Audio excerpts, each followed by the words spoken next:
नमस्कार।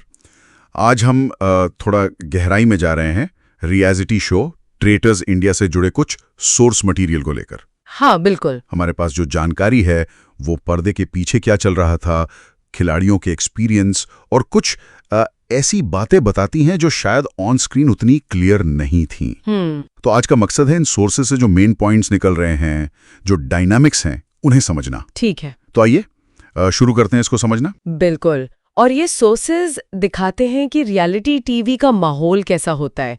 मतलब एक ऐसी दुनिया जहाँ भरोसा और धोखा जैसा कि मटेरियल में है वही सेंटर पॉइंट है। सही। ये सिर्फ एक गेम शो से बढ़कर लगता है ना, जैसे कोई सोशल एक्सपेरिमेंट हो। हाँ बिल्कुल। तो सबसे पहले बात करते हैं सुधांशु पांडे के अनुभव की।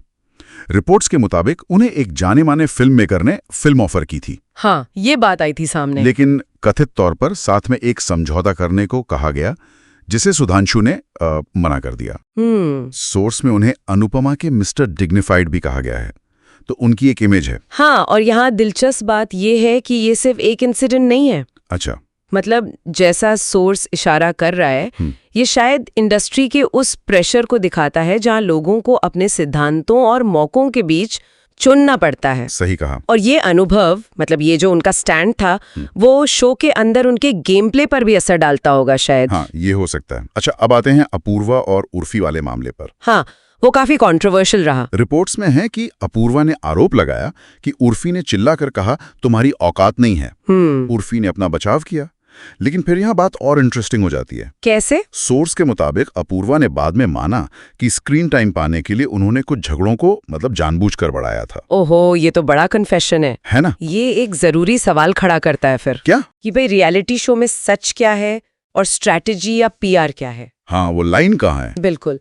जब खिलाड़ी खुद मान रहे हैं कि ड्रामा क्रिएट कर रहे थे, तो फिर जो हम देख रहे हैं उस पर कितना यकीन करें? ये सोचने वाली बात है।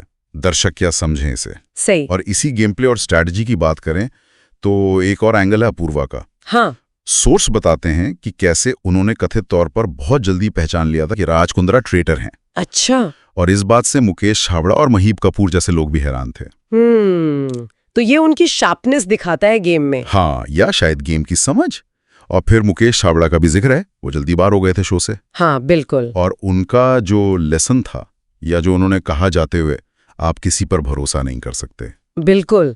और अगर हम इससे बड़ी तस्वीर से जोड़ें, हाँ, तो ये सारे किस्से, सुधांशु का वो नैतिक स्टैंड वाला मामला, अपूर्वा का कन्फेशन, राज कुंद्रा की पहचान, मुकेश का वो स्टेटमेंट, हाँ, और मुकेश का वो स्टेटमेंट, ये सब गेम के कोर मैकेनिक्स की तरफ इशारा करते हैं। शक, अंदाजा लगाना, अलायंस बनाना और भरोसे की कमी। सही। छाबड़ा की बात सिर्फ उनका अनुभव नहीं, वो शायद पूरे शो का थीम है। तो इस सब का क्या मतलब निकालें, जो सोर्सेस से पता चल रहा है?